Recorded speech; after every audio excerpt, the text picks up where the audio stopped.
Whether it's Carr's biscuits or McVitie's, the history of biscuit making in Carlisle is rich. And the Colgate-based company used to make a special biscuit eaten by Jewish people every year during their religious festival of Passover.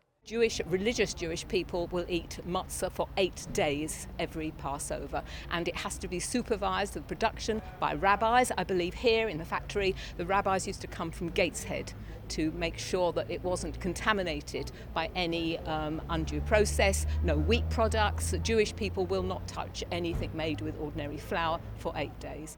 2 years ago, Eric spotted the old shattered glass window in the shape of the Star of David, which was installed in the early 1900s when it first began producing matzah crackers, and he began a campaign to get it restored. People should remember what it was like. The youngsters should be told, and if they're not interested, well, but it should be there for them, and we don't do enough.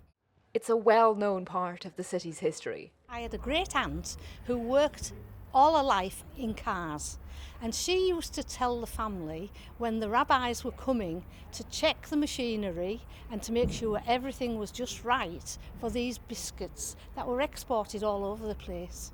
So it was just, it came down in folklore, really.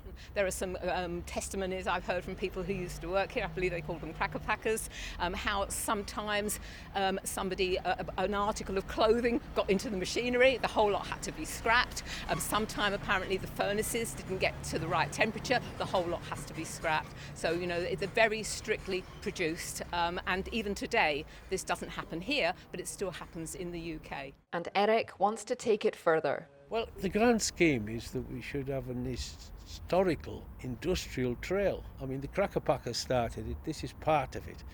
But we don't do anything about our history, the industrial history. Round here is just amazing. We have the Canal Basin, we have the old brewery where the state management beer was done. But you go further, there's the Cowans and Sheldons, all the companies, all the railway companies. We don't tell people. Visitors who come to Carlisle, they come to see the history of the city. So they go to the cathedral and they go to the castle and they go to Tully House. But there's so much more.